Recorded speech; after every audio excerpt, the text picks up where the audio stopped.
Seven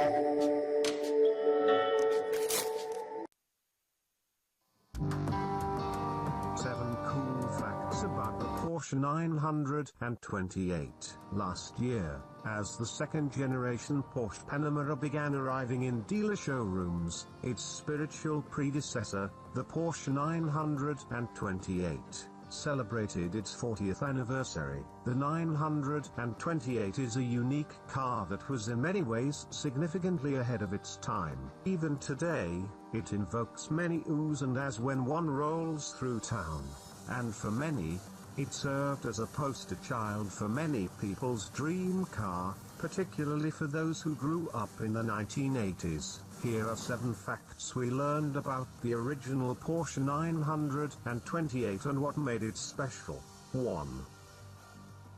It was originally meant to replace the 911. By the mid-late 1970s, Porsche was increasingly seeing the 911 as a car that was nearing the end of its evolution. The 928, along with the entry-level 924, were supposed to herald a new era of front-engine, rear-drive Porsches that would feel easier and more modern to drive. In fact, the 928 was seen as the brand's flagship product, ahead of even the mighty 930 Series 911 Turbo. We all know how things shaped up in the end. The 911 is still extant in the lineup today, while 928 ended production more than 2 decades ago. 2. It was the fastest naturally aspirated production vehicle in the world. On August 7, 1986, famed American IMSA racer Al Holbert took a pre-production 928 S4 to the Bonneville Salt Flats for a few sprints. He went on to clock in the flying mile at 171.110 miles per hour and the flying kilometer at 171.926 kilometers per hour, making the 1987 928 S4 the fastest naturally aspirated production car in the world at the time. Later that year, the 928 S4 supposedly went on to run a 180+ mile per hour top speed at Italy's famed Nado top speed ring. 3. It was a Hollywood star. The 928's futuristic design and status as a luxury vehicle for the eccentric jet set garnered it a fair share of screen time. It was the star car in several classic big-screen hits of the 1980s, including Weird Science, Risky Business, and Scarface, which is also one of the reasons why the Porsche 928 became an icon and an enthusiast's dream. 4.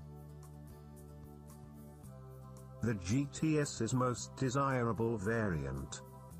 Offered from 1993 to 1995, the 928 GTS received a revised V8 that was bored and stroked to a 5.4-liter displacement, equipped with the latest 4-valve per cylinder heads, and mated to a new 4-speed automatic.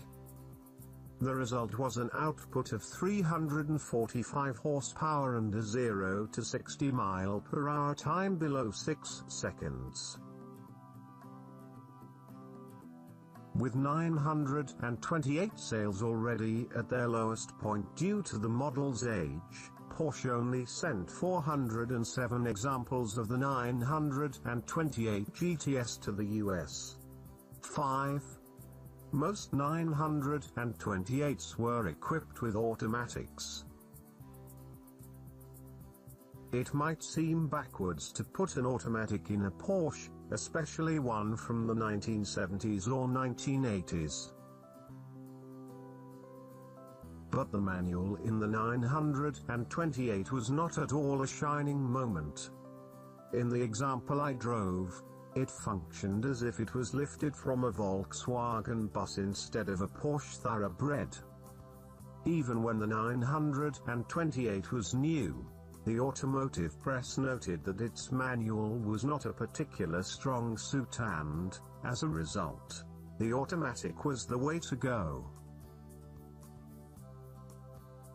Further reason to delete the third pedal is to emphasize the effortless, luxury grand touring persona of the 928. 6.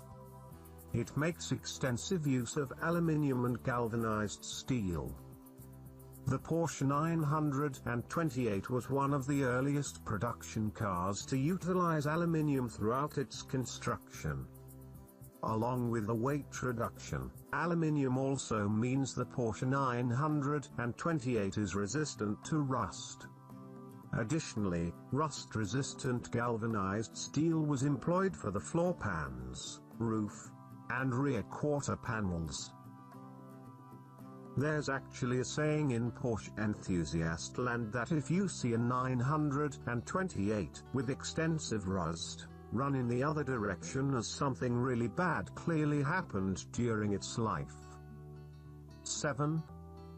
The 928 set the stage for early passive rear-wheel steering systems. Not only does the 928's transmission sit at the back for better weight distribution, but the transaxle is home to one of the 928's signature features, the famed Weissach axle.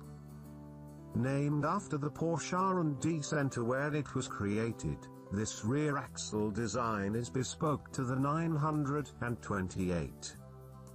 Its purpose is to increase the amount of cornering grip and stability by eliminating the toe-out tendency caused by mid-corner throttle lifts. This translates into incredible mid-corner composure and grip, and with the 928's 50-50 weight distribution, made it not just fast in a straight line but in the corners as well. The Weissach axle is one of the earliest passive rear-wheel steering setups and a precursor to active rear-wheel and even four-wheel steering systems. Other manufacturers adopted similar setups, including Mazda for its second-generation RX-7.